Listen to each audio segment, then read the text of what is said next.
Pete showing why those traps have been worked on so flawlessly. The over the last few DDT years. by Snapback Did anybody Kitchen. notice Jack just sat there and did absolutely nothing, just waited? That was Great strategy. Beautiful. That was his strategy since the beginning of the Rumble. The sharpshooter. There's no tapping in this one. They're fighting to the death. Is absolutely drained. I'm You know calling what it. this reminds me of? What's that movie at the end? The fighter went. He eliminates him and takes the fucking crown for the 2022 Slumber Rumble champion. Pete sitting pretty at the 101.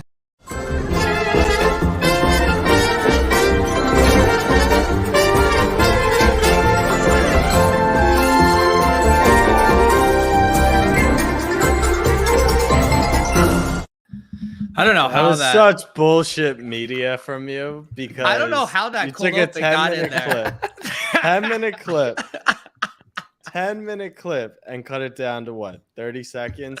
I was tossing people around, and I was killing you. And why would you cut out the fact that we were just destroying Josh Norris? That was a key part of the video. It was, but it's a you cold got the open. 101. You got the 101. Enjoy Jonathan Taylor. I cannot Who says wait. I'm taking Jonathan Taylor? You're Imagine gonna, taking Jonathan Taylor the one-on-one. only reason you're gonna take McCaffrey is because I'm goading you into taking McCaffrey, and now I'm living rent free for the next 7 days in your head. So you're either gonna take JT, I land McCaffrey, or the reason you take McCaffrey is because I've been living in your head for over a week rent free. Jack, you're completely wrong. You're going to have your choice of either of those running backs. You think I'm drafting on the biggest stage of the world and not fucking ripping a wide receiver here for the brand? Get out of here, Jack. You could have whichever one of those running backs you want. Justin Fair Jefferson, enough. come on down. Fair enough. Fair enough. For those of you who don't know what we're referencing, Jack and I are participating in the Sleeper Bowl. It is an industry tournament that also features Falcons running back Tyler Algier and Packers running back AJ Dillon. We got Josh Norris. If What? you're 8th on the unofficial depth chart, are you technically on the team?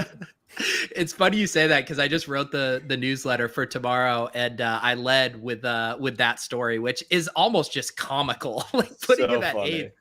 Like it's either just a clueless intern or some coach who is trying some hilarious motivation tactics. Or is trying to lessen Algier's ADP because he knows. You what's think going teams on. just say like, they have like a deadline to submit it and they're just like, fuck it. Just like put whatever down. Like it doesn't matter. Just Yeah. in true assignment submission status. It like Out the sometimes, window. like say the Texans, right? They drafted Dameon Pierce. They put Pierce at 3rd on the depth chart. It makes sense. Marlon Mack, Rex Burkhead. But I'll pull up here what the Falcons did. Just like almost a comedic 8th level is bit here. insane. Keith Smith, Quadre Allison, Caleb Huntley, Avery Williams, John Rain, all over their rookie running back Tyler Algier there. So they committed to the bit. All right, we have a fun show tonight. We got Lou Dog from Club MGMI, from Lucky Trader, from the Deposit Kingdom, of course, Clay joining us as well. How you guys doing tonight? Good. Doing great, guys. Glad to be here once again. Talk some maybe Top Shot at some point. I don't know. Do you guys still do any of that, or is it mostly just sort of other stuff? And It's actually Jack club all versus Pete day. now. It's Oh. club all day. Yeah. Well, I saw that video. Like, the first thing I thought of is they made Jack pretty big dude on there. Whoa. Like I've seen Jack in person a couple times, and he was a big, like very jacked in that little clip In of the Royal person. Rumble there. Yeah, for sure. You were I mean, look, throwing some people around. look. Not everyone can be 6'6", 265 like you are in person, but some of us have been hitting the gym, and it's nice to be represented in the Royal Rumble. I had like 4 KOs. I was tossing people left and Yeah. right. I'm fine with where I landed. You I could did cut say- your own highlight clip for a show you host, Oh. Jack, but around here, we just get that 30-second finish right there. As Ghost of Greg Odin points out, Lou here to save the club and actually talk about NFTs. That's what happened. First, people got mad at us that Club Top Shot didn't talk about Top Shot, and now they're mad at us that Club Top Shot doesn't even talk about NFTs. We've just been fucking drafted teams. So Lou Dog here to save us, of course. You do a terrific podcast over at Lucky Trader with Tyler. I listen to that weekly, even if I'm not quite as involved in the NF streets as we were during the bull market. But like, what's the pulse, Lou? I haven't checked in on Club MGMI in a while. I do check in on our Moonbirds thread. We're kind of down pretty sad over there. But like, what's the overall state of the market right now? I don't think we've had a Club NGMI stream since NFT NYC happened. Yeah. It's I'd say like Logie over at Lucky Trader has this. He has an article that's about being medium bored. I feel like most people are right now, where they're kind of listening in on the bigger stories, like, oh, there's this massive CryptoPunk sale or massive ape sale, but not like in the weeds as we were last August. It's a lot of the bigger projects are either just kind of flat or slowly trickling down, and it's just not as much news and rapid, like things are happening every day. There's less volume every day. I think people are just, it's become not necessarily the only thing you think about. It's more like another thing is, oh, NFTs are there. Like people on Twitter, there's less people talking about it every day, that sort of thing. Yeah. Clay, what have you felt, being in, the Knights Discord community? Would you say that you guys are hanging in there medium board? What's the pulse over there?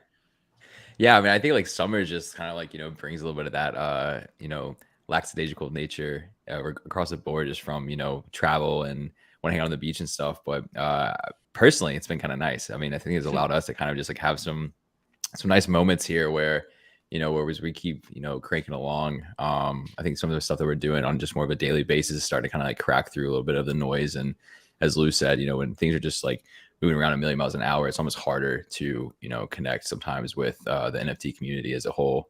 So I think we're finding some nice little moments here where we're kind of like taking advantage, I would say, of like a little bit of the downtime, and just trying to, continue to just deliver and getting really excited for football season. We got a lot of fun stuff on the docket. Yeah, it's like less competition, right? Like there's less other, like there are a lot of these projects that are now like giving up, or it's not worth it for them to keep going. So it really shows the teams like Knights that are continuing to produce stuff. Those stand out a lot more than others in a time like this. Yeah, it's been a lot of fun in that regard. No, yeah, I was going to say, it is funny how now just the barrier of like being a quote unquote successful project is just literally doing anything like through the bear market with so many people going away. But Lou, I feel like we've had some other kind of big events in NFT. Like what was going on with the Tiffany stuff? Because that seemed to capture people's attention. Basically Tiffany's, they came out with and I think Friday is the deadline. So last Friday it was 250 NFTs, and it basically, you could claim this physical pendant of your CryptoPunk. So people that are CryptoPunk holders always wanted to actually flex it in real life. Were able to take these their own punk and make it on a pendant on a little necklace, and at the low cost of 30 Ethereum. But a lot of people have been talking about just the idea that 30 Ethereum was around $50,000 or so. And to get a customized piece of jewelry from Tiffany is around that price or even higher, depending on what it is. So, there's some punk holders that are connected with Tiffany. And so they created these. Yeah, Alex Arnall is a punk holder. Also, I think the VP at Tiffany's or something like that. And so this is kind of, I think that's the one that he already had for himself before this started. So a couple punk owners had it, others requested it. So yeah, it sold out in like 20 minutes. It's pretty That's crazy. Andy's new nose ring. Yeah. Did Andy get one of these? I feel like I saw a post, Deez was against it, or I shouldn't say against it. He said it wasn't like for him. Like he was going to do it himself, but I mean, you only need 250 out of the whatever 3,000 people that hold a CryptoPunk. So yeah, this was kind of crazy. I think it's a cool collab. $12 million or so they got on that, and they're doing 0% royalties. So the initial sale was all Tiffany gets.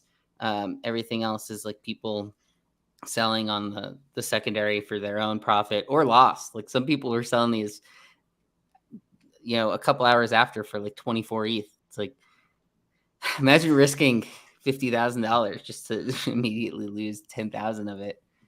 Jack, when you go to propose, you think you might go for a Tiffany NFT?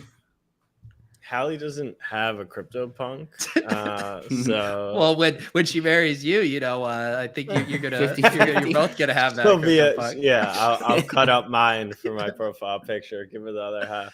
He's got instructions for that, by the way. So I you're do. good. It's funny. I actually Face Banks, who's in our Punks chat. He's had a CryptoPunk like little bracelet for a while. I used his guy. It was like $1,000 or something like that. So I've actually had a necklace, not Tiffany's, for a while. Wait, you have a punk jewelry? Let's see it. I do. It's in my room right now. I don't really like to like wear it or flaunt it. It was more for like a personal thing. Like I don't wear it over my shirt or anything like that.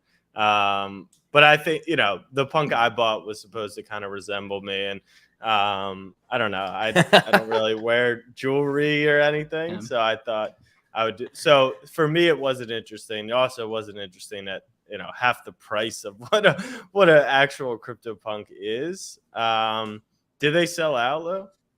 Yeah, they sold out. I mean, there was only 250 of them, and I think the first 100 were like private sales. So there's a fuck ton of punk holders. And then because of how quickly those sold, all the flippers were like, "Oh, this is guaranteed profit," and I don't think it got much higher than like 35, maybe. Like I don't know if anyone that bought them to flip. So real quick, first of all, saying there's only 250, like they didn't just do $12 million in revenue in 4 minutes. Like that's what NFTs have like messed up all our brains. Yeah, because that's insane. But what were the who could buy them first, and then like when you say it went up to 35, like who was buying that because it sold out and they wanted an actual NFT, or they wanted other punk holders who wanted it theoretically? Gotcha. Yeah, so Deepak, I'm not sure how you pronounce it, but he's one of the more well-known punk holders. He has the highest buy of all time, the Alien Punk. And so there were a bunch of posts like that off of the original Tiffany's tweet. So basically, he and his team, DT Chain is his handle, I think. They were helping with the coding side of it. And the first 100 people had to basically DM him, and they had like a personal conversation. Gotcha. And it was a first come, first serve for the first 100 of them. You had to own a punk. But the next 150 could be anybody. So then now, like if I don't own a punk, if I was holding one of these NFTs, I could get a pendant, but it would be like random characteristics of it. Really? Yeah. So why but would if you were a punk, right? It's not like something that I would want. Maybe some people do, and 30 ETH for a punk in a way. But you have until Friday to redeem it, and then I think it's just done. Like they haven't really mentioned what happens if you hold it beyond that. So you only have a week where you have to go out and actually claim it to get the piece of jewelry. So it'll be interesting to see if anybody doesn't do that, because why did you buy this and then you really just wasted money? Because who's going to want to buy do you have to burn it or no? They said redeem. I'm not sure if that burns the token or not. That just might mean that they didn't want to get technical on it actually burning or not, but it is essentially a burn probably. I wonder if you have to turn it in. Theoretically, you could hold the NFT hoping that one day they come back. Yeah. I don't know. Yeah. I do think it's interesting and I mean, everyone's talked about how like this market can't really support the 10K profile pictures anymore. Like doing a very limited supply with brand name recognition targeted at the most affluent NFT traders there are is like probably the one road to for sure success in this market. Yeah, it's true. Like the punks have been one of the highlights of the last few months as far as like people still buying in. And you wonder if that's because of just the long-term vision of why people want punks as like that historical value. Because a lot of the mid-range stuff is just doing nothing. and you don't even like hear announcements from some of these teams in weeks, months. Like obviously we've heard anytime you could do an announcement, say it's Moonbirds, you come out with an announcement and people just hate that you're CCO now and everyone could just take your Announcements are victors. minus EV. Yeah, They are. It's crazy. We should talk about that in a second here, but too, yeah, it seemed like for a second there we were close to Cryptopunks reflipping Bored Ape, but then they kind of distanced there again. Yeah, I wanted to they actually got ask Lou within, about like that. 3 ETH, I think. I think it was like 81.78 or something like that. Yeah. What is so? This is how out of the loop I am. I'm. It seems like I know like 70% of these top 10. No idea what the real MVP is. No idea what. There's only Architect one is. sale, so Yeah. Well, yeah. What is this? Yeah. That is part of Meme Land. They're from 9gag. They're kind of it's the newer project, but they have a bigger like 10,000 piece collection. So that's only 420 of them is like that's the upper echelon of them. So yeah, only one sale because it's not. What are Yeah, nouns? People aren't sure. I had it on the I think the day chart. I just switched it to the. What are month here. nouns? Nouns are from Gremplin, the guy that did Toads. They do so every day. There's one of these auctioned off. I bet Andy had a noun as his profile picture for a while. Him and Deez are pretty into nouns, but it's a DAO. So every day there's an auction and the top sale. They go for like 100 basically each day, and all of the money goes to a DAO, and it's a pretty like tight knit community. I think they just had they're at 400. So they recently had their 1 year of doing it every day, an auction a day. And that's a CCO project that does pretty well. And yeah, it's like a pixelated, there's like a different head every day. Sometimes it's animals, sometimes it's like food. I think Andy has a hot dog one. Yeah. Deez has like a mushroom one. Nouns are pretty cool. And I mean, purely by volume over the past month, though, I mean, Cryptopunks is, lapping the field just in volume.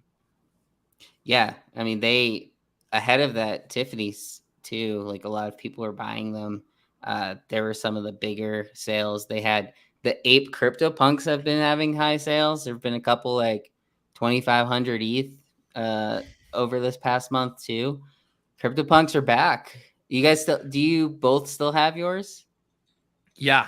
We I am I have the possession of our CryptoPunk. So unless I do something with you it, have the keys. I do. I have the keys. What do you attribute, Lou, to? Is it just like the narrative has now come back in vogue, like in a bear market, or is there something else you think driving all this CryptoPunks action? Like the long term, like this is the just first one, being the first and all this. Yeah, I think so. And I think it makes sense to collectors more because when you buy a punk, and this has always been the punk versus ape debate, right? Is apes are more of like a utility NFT, but punks are the collectible. And I think the high-end collectors are looking at it more as like a piece of art. 2021 NFTs was at this point in time, it's like a historical event in time. Like you'll be able to go back to, remember how crazy that 2021 was in NFTs? And a lot of that started with the punk runs. So I think the historical piece to punks, like that's what people want to get to. I think if people were flipping over the past year and wanted to go into the bear market with one item, I don't know. I think punks would be up there. Like I get if you want an ape because obviously they've become a status symbol as well, but I do think like the high-end collectors want punks. What about the middle tier collectors that appear to want potatoes? What the fuck are these? That's the one connected to the MVP one. This is the 10,000 collection. So what they're doing is if you can stake the potatoes and it enters you like raffle tickets to get one of those MVPs. So it's a high upside potential. If you win one of those raffles, it's worth 30 ETH or so. Wow. Wow. I feel like the Yuga like kind of I don't know if stain's the right word, but the Yuga kind of like downslide with Punk's chatter wore off fairly quickly because it felt for a while like people were fudding Punks kind of hard or a little like uncertain about it. Even Jennings at times was probably the most we've seen him waver on his Punk stance, even though he was pretty solid in his belief in Punks and the thesis for it still. But I found that kind of interesting. I feel like it was fairly short term in terms of the significance that people felt from the Yuga acquisition of Punks and how that's kind of translated now, where I feel like it's kind of back where we were before, where people kind of consider Punks to like the OG project. And they kind of, I think, a pretty bullish sign for Punks. Like they kind of resubmitted that status, like coming out of that.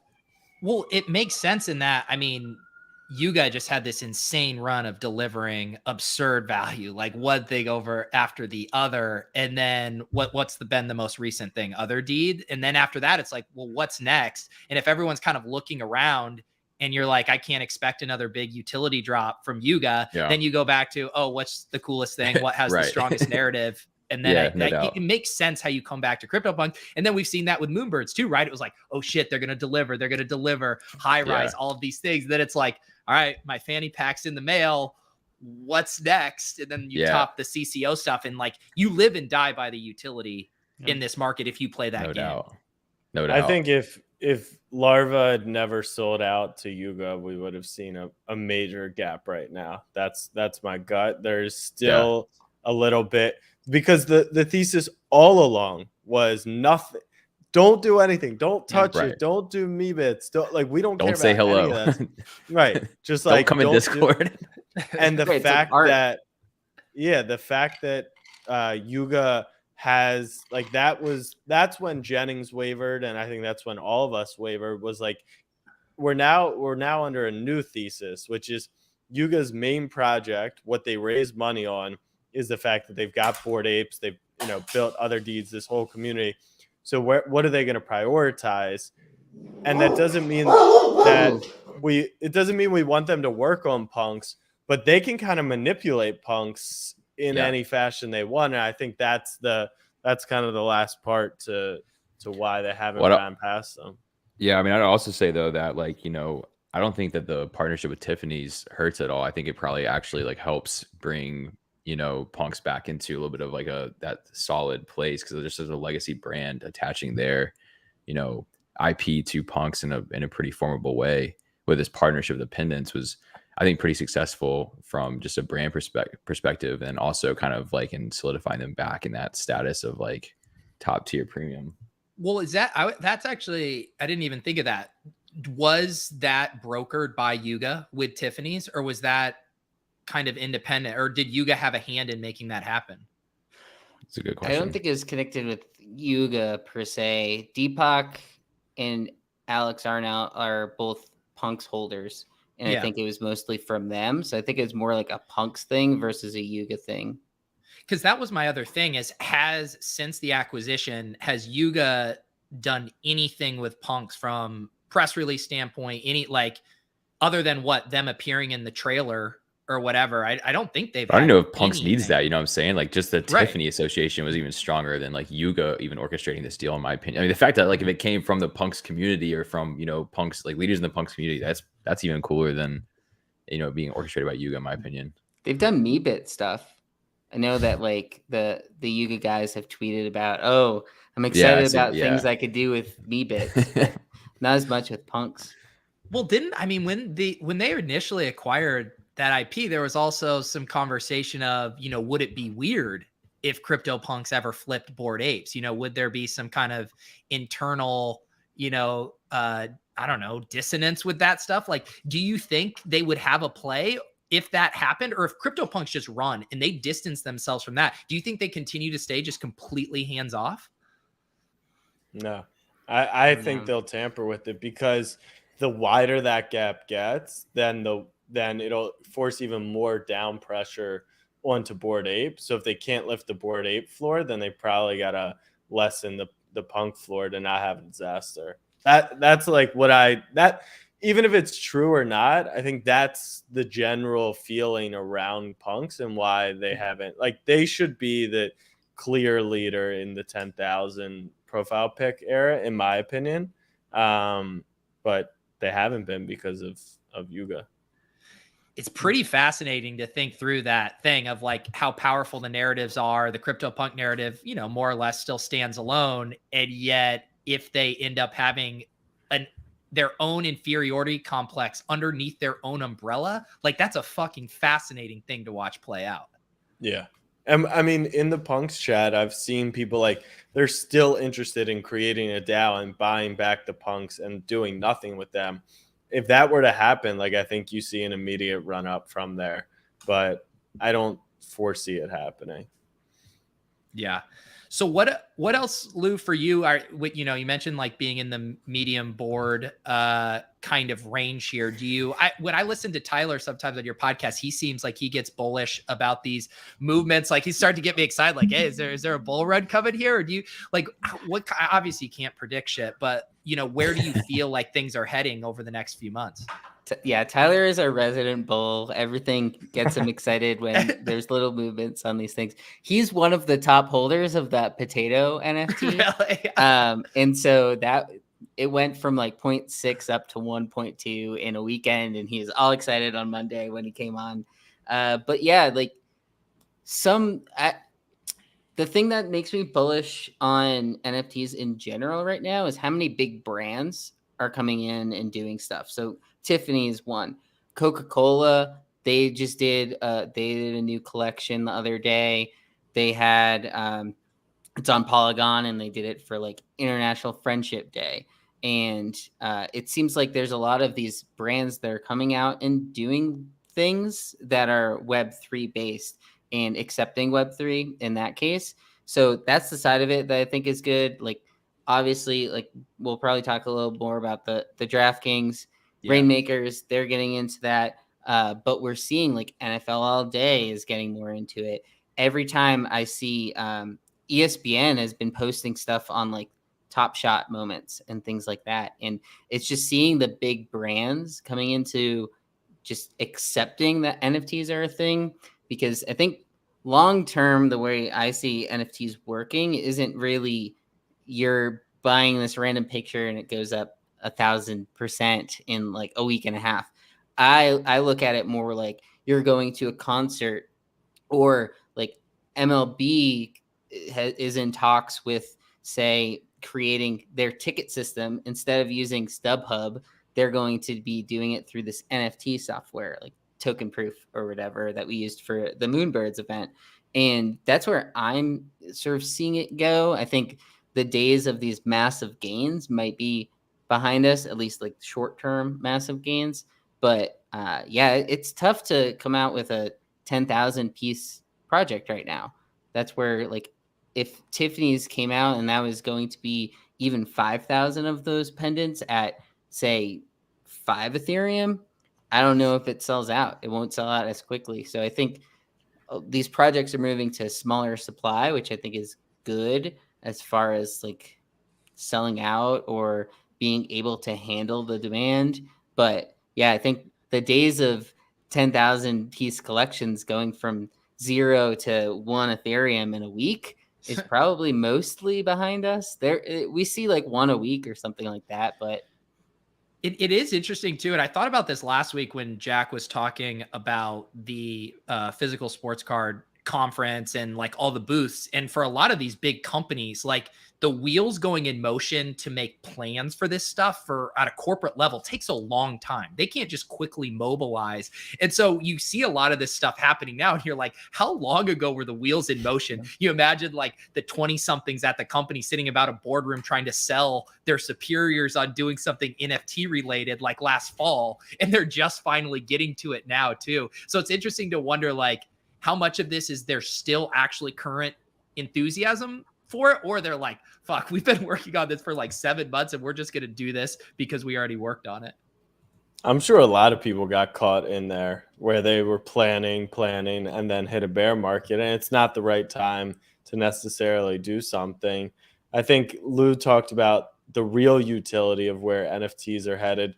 We're still going to have bullshit, a lot of bullshit, you know, but, and I'm not even talking about profile picture stuff. I'm talking about like the Rams, right? They're partnering with All Debt. they're just selling you another digital collectible. It's not actually going to give you the utility or access that the point of this stuff is supposed to be. Nick Ercolano, who started the video, BDG, they released their NFT, or they're about to, and like it's Patreon with a cool token. And I think that is a good step in the right direction. It's similar to what we're doing with Knights. Like if you're looking for those communities, that's kind of like just a perfect way to do so. Like even Pete, right? Like I'm subscribed to your YouTube top tier, whatever the highest tier is. And like YouTube takes a cut, and it's a monthly charge, and I'm in the Discord, and like all these things are connected, but like it could easily be an NFT to support you, to help you grow and scale and hire and do, like that's where I think NFTs are intent to go. I'm glad you brought up the Nick BDG thing now that the like kind of incendiary part of the conversation around that work, because like how you described it, Jack, is entirely how I thought of it. And yet the fantasy EV bros got caught up in how it was announced as this is the next great fantasy contest, as opposed to like, this is a way to serve our diehard community and give one of the utility perks is through this really fun league. And it clearly serves that community because it's sold out and everyone who's in it is going to have a blast and they're going to love it. But it was like a lot of people were saying like, oh, this contest like isn't for me. It's like, you know what contest isn't for me either? The fucking Millie Maker on Draftkings, which is raked hard and I have no prayer of winning. And it's like, yeah, you could do some contest selection. It just so happens that the most utility based or the selling point of this is for diehard fans of his community. So that I felt a little bad for him. I think he might have misstepped in how he positioned it as like launching the league, as opposed to like launching, like you said, the community NFT that had that perk. I think I fully understand it because we're in a very similar spot, building a sports media company. Want to reward our early fans, also understanding like what sells and how to get attention on social media, right? So I don't think it was clickbaity. And I was explaining this to the guy who wrote the article. I forget his name, but we went back and forth, and there was a lot of conversation about what's the right thing to do, how you market it. The biggest thing he was stuck on was Nick said, the greatest prize, you're ever going to see. And the prize was the $10,000 worth of equity to his company. In Nick's head, the greatest thing that you could do is own equity in something that he's building, right? So for me, I feel the same way. Like if you could own equity in Snapback, like I do view that as better than $100,000 in cash, right? So that's where I think it connected for me. But understanding why the other 99% of people were like, the rake is terrible. Who are these clowns? This isn't a fantasy contest. I get why everything happened. But I think where they landed is strong. It is going to reward their followers. I thought the coolest part is they've carved out a little room in their office where people can come in. Is anyone going to come in? Maybe, probably not. Probably a lot of people. Like I have no clue. But like the office is fun, and it like that's where I think I always say like if NFTs were done correctly and around for like the early days of Barstool, for Nelk, like these true ninja, like these true creators who have had like diehard audiences from day one, who have invested, like think about what a Barstool fan has invested into that company, between merch, between pizza reviews going, between buying Miller Lite when they're sponsoring a stream, thousands of dollars, and they have nothing to show for it. Like I know someone who early days like told me about Barstool, and his one thing to say is like, I told you about Barstool early. Like, go try and pay rent with that. Theoretically, if you owned the NFT, it would have either gone up in value, or being an early holder, you would have had access to their college game day streams, or, being one of their first to beta test the sportsbook. If you're into that, like that's where I think NFTs have so much room to grow, and I'm excited for it. Well, and I think the BDG thing, and I'm sure he was drawing inspiration from Gary Vee. I know he is a fan of him. Like the Gary Vee stuff, when that came out, that didn't appeal to me. Like I have nothing against Gary Vee, but like I wasn't super excited about the access and the conference, and that was the selling point. And like Gary Vee doesn't have to offer that access. And if he wants to offer that access via an NFT and there's a demand for it, like knock yourself out, free market, like go for it. And the same thing with BDGE. Like like there's some people who don't find like getting to be part of their bits in the office or getting to have equity is like some cool thing, but there is a market that do think that's very cool. So I thought it was just weird that people got caught up on it, and I couldn't tell. I was like, are you just pushing back to the idea of NFTs? Is it really the fantasy rake thing? Because it's probably all of it. Like it was an easy target at the end of the day. People are just mad. And we've done more stuff on Instagram specifically on NFTs through Lucky Trader. And all of the comments are just so negative. People just have this hatred towards NFTs. I always get one comment that says, screenshotted that. And one of them was like a Minecraft skin. They're still I'm like, doing that why? Yeah. Why does it matter if you screenshot a Minecraft skin? Like you literally aren't going to do anything with that. But it's just people want to be mad at these things that aren't 5xing your money. That's the difference. These things that are giving you the experience, which is what NFTs, like Jack said, we're supposed to be like. Oh yeah, we've been creating some over there up to 90 followers. Oh, well, it's just because it's a pretty face and there's jealousy. You know. Let's I put the link in the comments. Let's boost these Lucky Trader Instagram. What's one that has a funny comment on it, Lou? Probably one that says comment below. That reason, no, scroll. The reasons why might be. Oh, this one has 8 comments. That has 8 comments. Just screenshot. Yeah, so there's that guy that's just screenshot. But it's not even an Minecraft. NFT. It's a video. You took a screenshot of Lou talking about NFTs. I would recreate it. I love that. But he's gonna manually recreate them. So just so you guys know that these things that also don't exist, there aren't. Whatever he's talking about doesn't exist. The NFTs that he's going to recreate doesn't exist. That's what the post was about. Minecraft isn't letting NFTs. Yeah. So until he creates one. Yeah, exactly. He's going to manually recreate manually. But yeah, so the comments are funny, but I think it comes a lot from jealousy. People that were outside of the NFT boom last year are mad that they weren't a part of it, and they see other people made thousands of dollars off of these things and lost. Right, like, there's plenty of people that lost. Right. No, even the people they who lost. won. Even the people. Some who people won. spent thousands on a Top Shot skull. I mean, there are losers in this. On a Top Shot skull. Some people spent more money than they'll literally spend in a singular purchase. Crypto fuckers. On those crypto fuckers. Although World Cup is in 3 months. If those don't pump, I'm suing Gary Vaynerchuk. They won't pump. No, I think they will. You'll see some 2 ETH sales of the message. But yeah, I heard some stories. I'll leave names out of it, but I know someone who went in with a lot of money. I want to say $250,000 worth of Ethereum, built up portfolio to $5 million, and like right now is back down to the $250,000. Like, I don't know how many besides Igloo Man, like how many people really made it out without 7 figs in gains. But is that a Babs reference? Yeah. He's the GOAT. The rest of us are scrubs. But it's true. Like, the people who are so pissed about NFTs and we're rooting for it on the way down. It's great. Like, you won because a lot of people lost. But you can't pay rent with other people's losses either.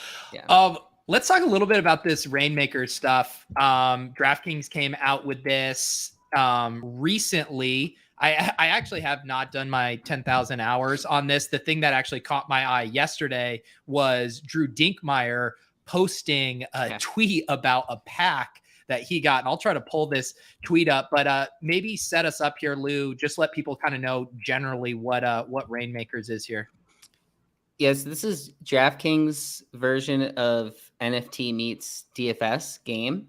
And there's still some, the contests aren't posted out there yet. They're going to have a live final. It's, I think, $500,000 for first, 250K, something like that. Prize pool. They have it set up a little differently. I think they've made it somewhat complicated, which I was hoping they made it a little more straightforward because you're trying to onboard a lot of people, right, who don't know what NFTs are. But basically, you get these cards. There's different tier levels. They have done drops for each of the different tiers. Then they're doing the 1-of-1 auctions, which some of them went, I think the highest I saw was around 10K for an Austin Eckler. They're doing the quarterbacks this coming Friday. So like Mahomes, Rodgers haven't had their auctions yet. But yeah, basically there's a few different tiers. They have like the core, which is your commons. They have rare, elite, and then Rainmakers is like the top tier. And the thing with what happened with Dink was they really expanded the player pool, I guess is how I'd word it, where they call them QB1s, but the problem is they also had backups. So he got in his $1,500 pack, which I think is a rare elite, something like that. Roquan Smith was in the news today. Yeah, so they also have get traded. defensive players, which And Jared Stidham was QB1 in the one football game we've seen this season. So I don't know what Dink was complaining And Marlon about. Mack is listed at number 2 on the Houston Texans depth chart. So I mean, And pretty Robbie bullish. Anderson is ready for week 1, no preseason. I mean, I do understand in Dink's point, and I was reading through some of the conversation, and Matt Kalish actually replied to him. And Drew's point was like, if I got a bunch of Robbie Anderson and Marlon Mack level guys, at least I can just chalk that up to a bad pull. Those are guys actually in the NFL. But knowing that like Preston Williams and Jarrett Stidham are not going to sniff the field this year unless really insane things happen, it does just like at that price point. I mean, that's an absurd user experience there. yeah, it's like, why should Stidham be in a rare pack or whichever level this one was? It might have been elite, but they have kickers on there, which, I mean, with kickers, at least they're playable in the game every week and you know they're going to score. But yeah, like backup QBs was a little weird to me.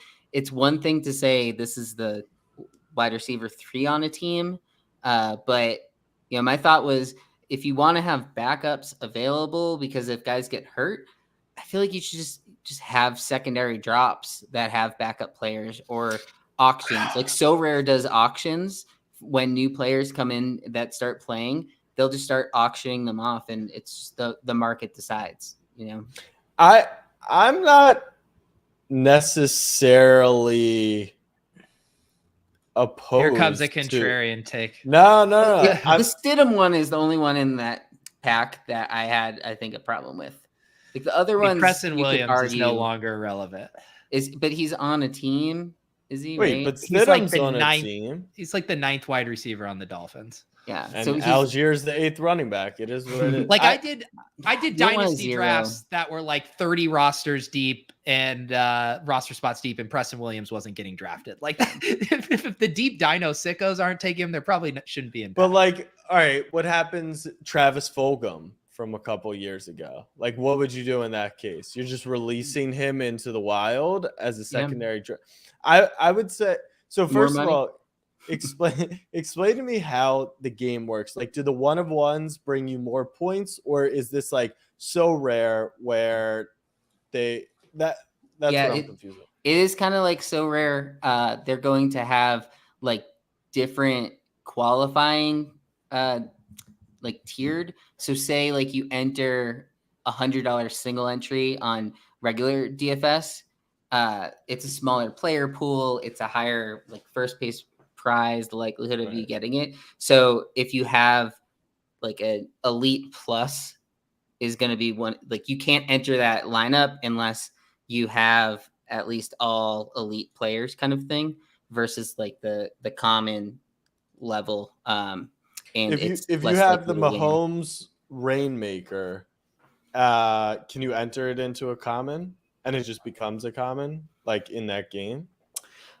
That part I'm not sure about. I think it would be, they do have some multipliers. Like if you had the different tier passes, and so they had these like pre-sales over the past week, and those you needed a rare, it was like a mint pass, right? So you needed one of the rare mint passes in order to get a rare pack.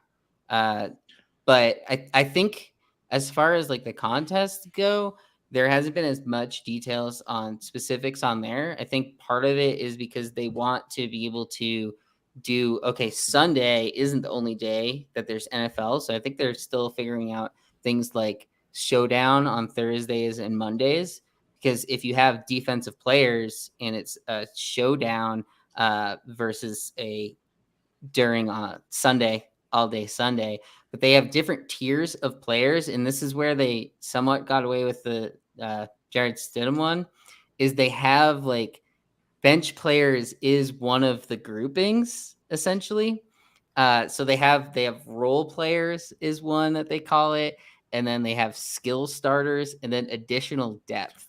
So you get put into one of those tiers. So Stidham, you could put him in as like your QB2 the 1 week he plays. So that's the way they like get around it, where it's like you're mostly never going to have him. You're going to play a different wide receiver 4 that everyone else in the pool is putting. So I think a lot of the other teams are also going to get a 0 or a 2 there.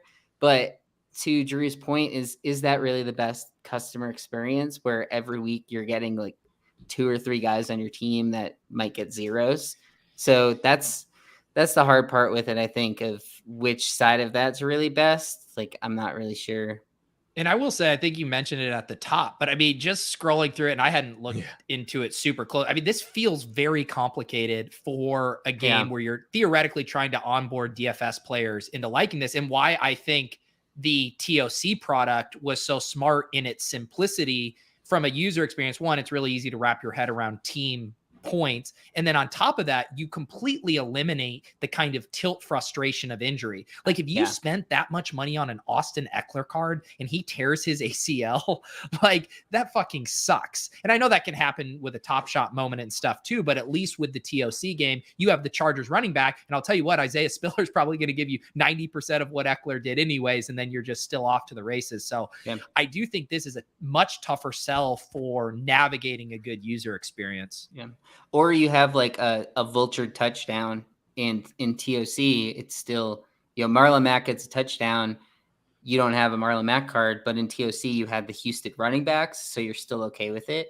I think, that's the part that they've done pretty well. And they're doing their Jelly Joker is coming out this week as well. That was one that I was talking with TJ earlier today. I did a little interview with them. So they're coming out with that and best ball. I think, I just think that if DK came out and made this just almost as a 1-for-1 of what their current DFS NFL product was, and if they're in the player pool for the showdown slate, I mean, I guess they probably have a lot of backups in that, huh?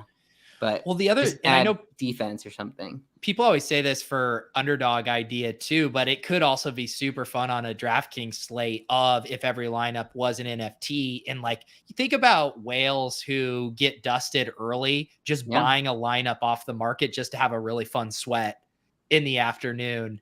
Like it almost would be the same kind of calculus as like second half showdown or whatever, where it's like, you kind of have a feel for how the game's going and you could be tabbing through lineups that were for sale, be like, yep, I want that. Like, I do think there's something there in that regard, but I have a hard time seeing how this kind of hooks the average DFS player over just playing DFS, unless the liquidity and contests are just so juicy.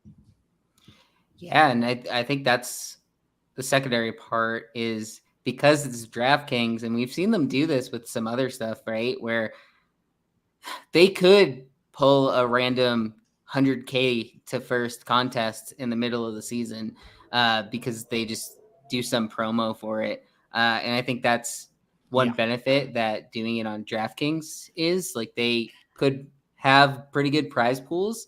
And if too many people are complaining about like the players they're getting, like I could see them do something like that. But I haven't actually personally bought any packs yet. I did buy a kicker, Ryan Suckup, for $1 to say that I had one. You never know what kind of airdrop equity you can get on some of these things. But I was looking into potentially just buying off of the marketplace, like buying off of players, because that was by far better to do on TOC. So I was looking to just do it that way.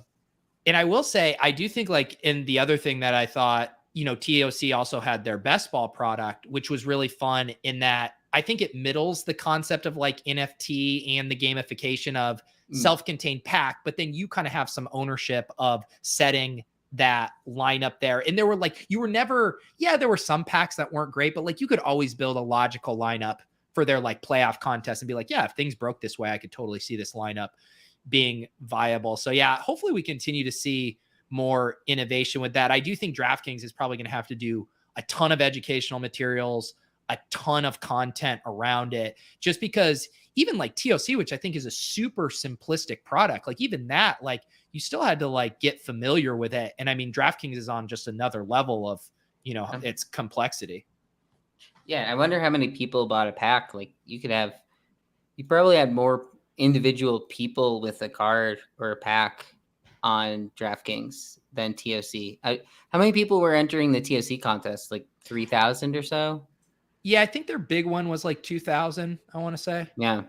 And I think the common packs for the Rainmakers was like out of 13,000. Mm-hmm. So it's probably more people that have to figure out how to play the game. And I mean, there could be a massive edge. I'm interested to see what they come out with for the prizes like week 1, because there could be a massive edge by figuring out how to play the game, knowing what you're doing. Say it's 20K up top, but only 500 people entered the contest. Like I think there could be a massive edge, and that's why I'm still watching it. But yeah, someone like Dink that has a big enough following and is trusted in as far as like the DFS side of things goes, to have a post like that isn't the best. But we've seen a lot of these other projects, like even TOC started a little choppy, but then they became a fun contest to go into, and you were doing content for them at least like for building the lineups. And,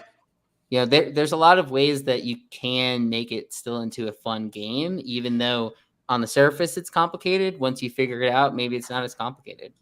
Well, and I'm glad you said that too, because I saw Ship My Money over at Osmo, who's a high stakes DFS player, and he said, so Rainmakers is kind of like DFS, except the salary cap is our bank account. Yeah. And I thought that was another thing that TOC got right, where it wasn't bullshit. Like you could build really good contrarian lineups for cheap, because the dynamic of the game was the whales were all funneling into the chalk #best plays. And if you wanted to build just like sacrifice 2 to 3 projected points at a team position, you could do it. You could build together a super competitive contrarian lineup for like $20 on some of these spots. And so were the Texans like you were getting top 10 if you stack the Texans on a bunch of weeks, because they just had to throw the ball because they're down every game. Yeah.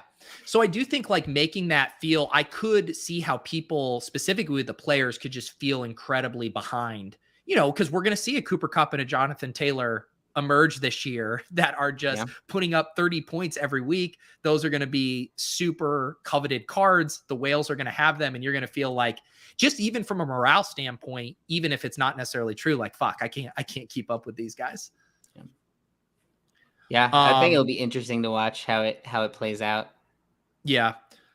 Clay, how are you feeling about all of these? I'm sure within like the Knights world, you're constantly thinking about the intersection of sports and NFTs and gamification. Have any of these piqued your interest? And I know you guys have rolled out your own game here for the season. Yeah, most definitely. I mean, we're participating across the boards. We're doing a lot of stuff for fantasy football, and some of it is actually related to through our King's Purse, which is a community-led wallet. We're gonna be doing some stuff, including, it wasn't me Rainmakers. I think we actually might kind of backpedal a little bit from that one. We kind of like ventured in that through the community, and I think there's been some sentiment that we would rather focus on the Owners Club and SBS and some of these other more NFT focused projects. And yeah, I mean, for us, it's really fascinating because, if you think back to like, March Madness, when we did the Degen bracket challenge, like that was, minting a lineup, essentially creating a bracket as an NFT, and there's a secondary market. And we opted not to do that for fantasy this year. And our approach for fantasy for Knights, being Web3, was just to do like a Knights only tournament, and then really try to like make it as like sexy as possible and as like fun as possible. So yeah, I think for us, it was like, we've considered the aspect of like minting your draft essentially as an NFT, and like, is there a secondary, possibility from that? But I think we wanted to like, at least this first year with the KFFL, launch it as it's kind of just, the Web3 aspect being the wallet connect, the token gated aspect. So yeah, we're doing a 25K GPP, 10K to first, and it's only $100 USDC entry fee. So for night holders only, you just have to have a night to be eligible to enter. And the format's pretty fun too. So we're doing kind of like, auction style drafts, divisions of 12 teams, and uncapped. So we'll just basically fill as many divisions as we have registrants for. We're expecting around 150 people. So if you consider, let's say we run conservatively, like, 10 divisions, right? And the top 4 teams from each division compete for the playoffs. So you have 40 people you're competing against going into week 15, and a points race style format for that 10K prize is pretty fun. And then we have some fun prize pools. I appreciate you pulling that up. Some fun, like, little prizes as well. So if you're like the highest like points score across all the divisions, you get like a little bonus. And then for division winners, you get a Steeds NFT as well, on top of obviously automatically qualifying for the playoffs. So I think it's a pretty fun format that kind of combines like the best of like season long with some elements of best ball, but obviously it's still managed at that point. But we passed the trade deadline and everything. And then the auction format is obviously kind of like the big kicker here. Making it a little bit juicier and a little different than I'm gonna be out of my wheelhouse as someone who's been preparing hard in just the regular draft streets. This auction format's been throwing me for a little bit of a loop, but I'm excited for it. I think it's gonna be a lot of fun to compete and show out here. Yeah, that's sweet. And then I guess the only thing that gives me slight pause is like the trading element. You see in a lot of the big contests like FFPC and stuff, they kind of just axe that, just trying to make sure there isn't any kind of collusion angles.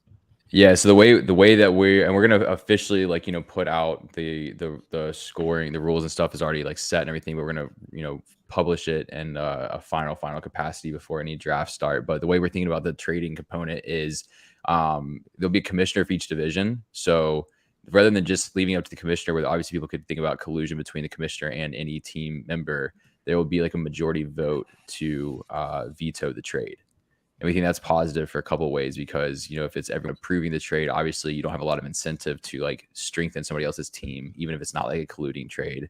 So in the circumstances where people felt the trade was unfair or like against the spirit of, competitiveness, somebody could call in to vote, with the commissioner saying like, hey, like, I want to vote against this trade. And if they have a majority veto, then the trade would be denied. So that's kind of how we're going to approach that. And then we'll set a trade deadline, in line with everything around December 1st, around week 12 or so is when most of the trade deadlines are end. So that's how we're gonna go about that and try to keep things, really above board and fair, obviously. Nice. Yeah, I was trying to think if last year Andy was in some kind of high stakes crypto auction league, and we streamed the league it that here. one. Yeah. I think they massively lowered the stakes this year. But I was just thinking, like, if it lined up with a Club Tuesday or something, it would be fun for us to collectively do an auction for the KFFL. That could be fun. Yeah, let's definitely do that. I think we're definitely gonna do one with our like roundtable team and advisors as well that we might stream. But we're gonna have a whole some of the draft dates that are set are kind of like that week before you guys will be in Vegas for ship chasing stuff. Yeah. And then like the 7th is our last draft date. So yeah, let's definitely get one on the books. I would love to make that happen. That'd be a lot of fun. Yeah, definitely keep me in the loop on that, Clay, and we'll try to get that scheduled. Yeah. Also, before I forget, speaking of drafts and different scheduling, so Andy, of course, is still on his European romp here. I believe he's now relocated to Barcelona. Yeah, not a vacation. They're working. They're not indulging or going and doing any sightseeing, I'm sure. But Andy said he would love to join a club if we ever wanted to do something in the afternoon. So I believe next Tuesday we've kind of tentatively penciled us in for, I believe, like what did we say, like a 1:30 or something? I believe that's 2:30. Yeah. 2:30 or 3. Yeah. We'll post it on Twitter once we confirm it. But yeah, next week the club will be going up in the afternoon. We can get a recap of Andy's work trip and maybe hop at a draft, talk a little NFTs with him. So that should be fun. Andy was doing Tuesday. Some best ball drafts the other day. I think he was over here back in the States, or at least somewhere that you could do drafts. VPN popping. Yeah. let's see here. Anything else on your radar? I'm trying to remember if there was anything else I wanted to bring up from today that I'm forgetting here. All day feels like they're doing something. I don't know what they're doing Trending or if up. it's good. But Season's yeah. coming out soon, you know? Yeah. I mean, Pete, I feel like we got to evaluate it on week by week. Any interest, buying anything, following it, don't care? No, like if I really do think that if they handle the curation in the rollout on a weekly basis, like they can get their hooks in me, you know, if they do a really good job, like tying it to the most memorable fantasy performances in the fantasy plays. Like I already know, like if I were to win a GPP, like I'm buying like the moments of everyone from that team, like from all day, just to remember that in the same way people like buying a jersey of a guy on that. So there are avenues here. Where I mean, if Dapper's strategy is to wait for you to ship a GPP, I set myself up for that. I do really think, not to be a broken record here, but I think it comes down to curation, and we see it with the Stidham and the Preston Williams stuff. Like if you drop the ball with curation, people get such a bad taste in your mouth. Like go fucking full Tiffany's with this. There aren't cool moments to put out. Just sit it out. Just no one's begging for shitty moments. Like Investors. we'd rather have scarcity. It looks better if it's all the best players. Yeah. Like I get the idea where it's like, oh, you can't just give the people. I think if it's a Genesis set, make it all good players. Like it's fine. Like they're good players for a reason. People are going to remember them in years because they were good players. Yeah. What is the deal with the Rams partnership with them? Like, is that just a true collectible thing? Is there any? I didn't read into it, but I'm sure I can find. We're such good NFT thought leaders. Just everything we pull up. Oh, I didn't really do my research. Won a Super Bowl ring. Dapper Labs and LA Rams offer NFT versions starting at $9. Yeah, $9 for a ring. For the NFT of a ring. No, okay. I don't know. The ring's cool. Like, it looks dope, but is it something that I'm excited about? Not necessarily. But all day, I'm just excited to buy a Lamar moment whenever that comes out. Like that, I mean, that comes down to the curation too, right? We don't know what happened in the background with week 13 and punter moments and everything, but it feels like a fresh start would be nice. Please no preseason moments. Please no Breece Hall. Like Breece Hall's rookie debut doesn't really have to be like a 14-yard carry week one, you know, like you can wait till he ball scores. Situation you're saying, right? Yeah. Right. Like that's the thing. If they have a plan and release the plan, then everyone is fine. But it's when they don't, it feels like they're making it up on the fly. But I mean, all day moments are doing relatively well. It feels like there's like a little community of all dayers, which I really do think is great. But yeah, we'll see. Do you think they're different than Top Shot? Like the we've talked. Do I think they're different people? I think there's obviously a ton of crossover, but I think there is I mean, that was one of the things that kind of shocked me at the beginning of Top Shot, even before the flippers got in, was how many people weren't in it because of basketball. It was a lot of crypto people, a lot of NFT people, and so I just think. Now, if they're marketing to football fans, that they're probably I'm a crossover, but like Pete's not he's not a true hoops fan. He's a football guy. That's fair, Jack. I can't push back on that. Yeah, I do. I think that's a great point about like the Breece Hall thing of like Breece Hall will have his moment. We'll all know when it's that moment and then wait because I'll be salivating. And if you blow your load on the 12-yard carry week 1 and then he rushes for 200 yards in week 13, like the bloom is going to be slightly off the rose for how special that moment feels. Look, I'll play devil's advocate to my own point and your backup point. What if I don't even know Kenny Pickett doesn't play, or what if a quarterback doesn't have a moment and gets hurt? There's always issues, but generally, I don't know. You're saying that like there's still going to be fans that would want a moment or something from them, even if they had a redshirt year, got hurt or whatever? Yeah, exactly. Just like rookie badge wise. Like the rest of it, look, if Eckler doesn't make a standout play the whole season, you don't need it. Like he has, debut moments. He's been in the league, but at least for the rookies, maybe there needs to be something. Like ETN, like from last year. Yeah. Yeah. And I think like, can't you, you can evaluate that. And at the end of the season, like obviously if, Breece Hall has his quintessential moment or game, you get that moment out quick while there's enthusiasm. If you have another rookie who rides the pine all year, but maybe had one cool play, but it's not good enough to release that week, at the end of the year, you have like all right, this is our post-fact release for this guy, like something like that. I just think the whole thing with all of this is like with collectibles, it's narrative based, it's excitement based, it's buzz based, and like you have to play off of that, and you can't put limp dick moments out there when there's no buzz on them. Like go into the buzz, don't spit into the wind with this stuff. No one can follow up the phrase limp dick buzz or whatever I said. No, I like it. Murakami has a good point where, and this goes back to what you and Brick always talk about. Would you rather have a player's moment or their jersey that you wear? Would you rather show someone, oh, I have your moment, or are you wearing their jersey on their back? Right.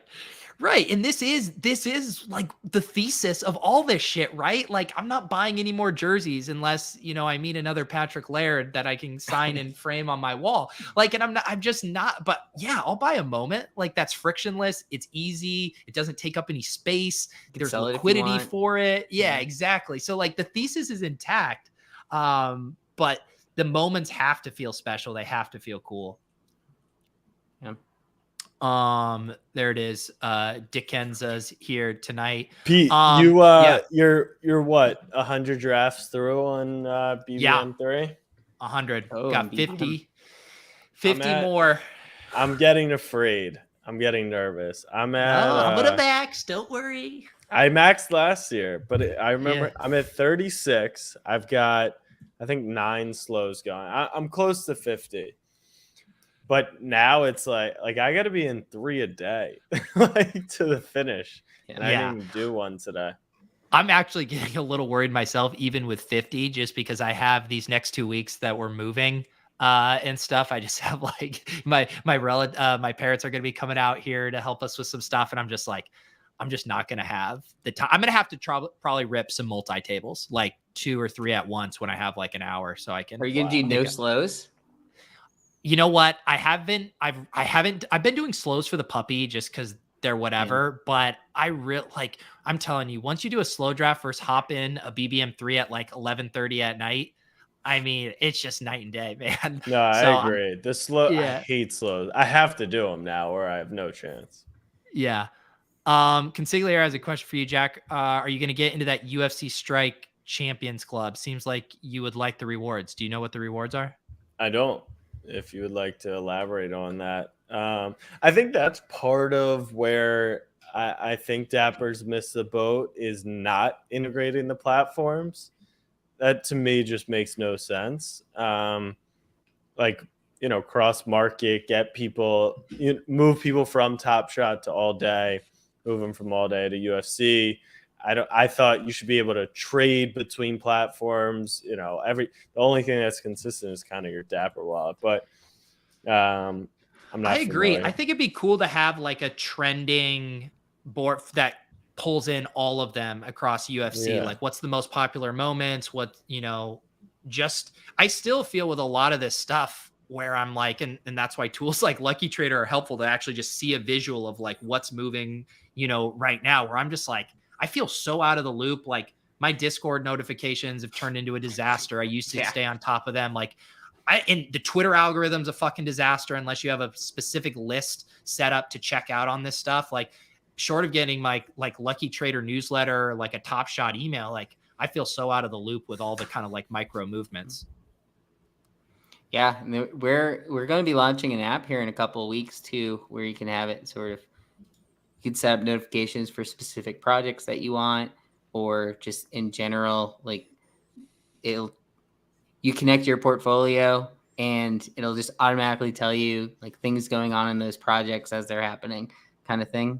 because yeah, it's hard. It's sick.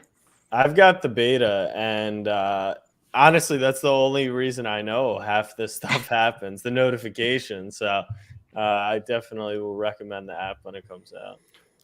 Consigliere following up, he said for UFC Strike rewards a suite if you attend events, airdrops, passive rewards without much day-to-day. That sounds cool. I think UFC has had the best of the three. That's been seemingly the best product. And I mean, I'm not a huge UFC person, but I've seen like they have a lot of like bringing people to the actual events. There's a lot where it's like, oh, we have 4 tickets. You can go to UFC 277 or whatever one of those more recent ones were. I'm not sure if it's the top tier events, but they have this like Champions Club, which I think that's like the top tier of moments. That's like they're not, I don't know if cosmic necessarily, but like their legendary moments are these champion. But you can like go to these lounges and you have UFC Fight Pass. And I feel like these are all the things that we've wanted Top Shot to do. We've wanted All Day to do. It seems so weird to me that like UFC is doing it of all of them. Like the one that there's less eyes on, less pressure on it in a sense too. Yeah. I mean, that was the stuff. That was like what I was hoping for when I completed my Celtics team challenge of like, oh, there's playoffs and they're going to have some fun suite for, set holders at this playoff game. Like that was what got me excited. I was like, oh, this could be cool. It does seem like UFC is actually trying to do that. Ricky had wanted me to ask you this. I don't even get the reference, Jack. How do you feel about the Knicks losing in the NYC Pro-Am? So last night, I'm sure you've seen highlights of all these NBA guys playing in pro-ams. And last night, Brunson, who they just signed, Randall and Obi played, and they lost by 13 to, the new saying is like these 9-to-5 guys. I'm not putting a ton of stock into that stuff. You're saying it's the Tyler Algier 8th on the depth chart of NBA pretty pro-ams. much. Look, it's Knicks for clicks, as is normal. The Hawks with DeJounte and Trae Young lost their pro-am game. LeBron and DeRozan won theirs by 2. Like it's only because it's entertaining. And I agree, it is funny. Like the Knicks lost by 13 and 3 of their proverbial starters, including their $100 million players, couldn't win the pro-am game, but it's nothing. Donovan Mitchell's and Nick. Like enjoy the rest of your August. September's coming fast. I just did a Twitter search and there's some funny posts on here. Knicks fancy and Thomas Brunson and Randall lose the pro-am game. I mean, it's almost like you can't win, right? Like if you're the NBA players that are trying super, super hard at a pro-am game too, like then you look like a try hard. It's like, why do you have to try so hard? Well, that's why for the longest time they wouldn't do this, and then like there's been kind of a resurgence. But like as soon as it's like the good guys not doing the dunk contest. Like what do they have to lose other than it's just great for the fans? But. Like and look, it's Fred Katz is just hilarious for like actually saying I'm breaking my no Knicks while on vacation rule to act like it doesn't matter, but by tweeting that it doesn't like what. That is, I just want to say that is a genre of tweet journalist who's on vacation that has to tell you he's on vacation. It's like, just fucking fire the tweet off, dude. We don't need to know you have some self-imposed rule that's not even a rule because you just broke it. Right. That move by Brunson is nice. Yeah. Oh my God. Okay. Puppy? Well, you want to do a puppy, Clay? I can't do a puppy right now because I need to go draft a BBM. Yeah, I think it would have to be a BBM. I think I will hop after the stream into a draft with some Discord peeps if you guys want to coordinate getting in one. But I'm down. Lou and Clay, thank you guys for joining us tonight. It was fun to talk some sports NFTs. Lou, we obviously mentioned Lucky Trader. You got the podcast. You got the Instagrams going, although I can just kind of right click save as, so I don't know why I would need to check that Getting out. into a TikTok game too. I've seen you guys with MB Fantasy Life up to like 50 followers. Nice. This is shout out to Incubator guys. They're helping me with some of that stuff. And they're also known for with BDGE. They're at the Ike's Lunch, which I know you've been on a couple of times, Jack. Yes. Have you gotten any right? since you've been on there? I only went on the one time. I didn't get mine right. I'm going in tomorrow to the office, but after lunch, so I'm not going to be able to do it. But yeah, I was scrolling TikTok. Pete's fantasy life. The fucking normie content on there, It's dude, so just funny. fucking blowing up, dude. It's just like I though. can't bring myself to do it for myself, but I'm like, who should you take in round one? 186,000 They views. love it though. It's They just love it though. Wait, time out. The most disgusting part is it's fully made its way to Twitter. what do you mean? You can't Like- even troll the people on TikTok. Like all these tweet threads. Oh yeah, I mean, we don't need to name names, but It's like a different algo for each platform. but it's the same content. One's Yeah. just video content, and one's not. yeah. No, it's great. I did one on Alvin Kamara a couple weeks ago, and it didn't look like he was going to get that one. Has 220,000 views on TikTok. Ridiculous. Nice. And It's how like many I don't have followers do you 220,000 guys have? cumulative views on my entire channel, like all time. How many is in that account? Like only 10,000 followers or something? Like Yeah, it's only you can't have 2,300 followers. It's so gross. 300? 2,300 is Oh, what that 2,300. account's at right now. Yeah, and what's that? Like 10,000 times that in views? It's crazy. No, Yeah. TikToks that I posted one today that's got 40,000 followers. It's the best platform if you're Yeah. trying to get for viewership. reach. Yeah. Yeah. Clay, anything Before go ahead. we leave, good point that Flo did connect with Instagram. Yeah. Like anything Flow, it wasn't fully accessible and not everyone could do it. I tried checking it out, so we'll see what happens from it. I don't know if it's more about, is it more like to actually post about your NFTs, or is it to like hook into your profile picture verification like Twitter? Do you know? I think it's both. Okay. You can like connect your Dapper wallet and show off your NFT. But I don't know if they're Or- doing like a hexagon in the same way. Yeah, that Twitter did yeah, it. exactly. Yeah. Clay, anything else going on in the world of Knights that you want the people to know about? Yeah, just if you're a Knight holder, make sure you've claimed your free Action Network Pro subscription. That was another one of our big announcements recently. nice. Some nice little perks. That's like a over $200 value, good for 12 months.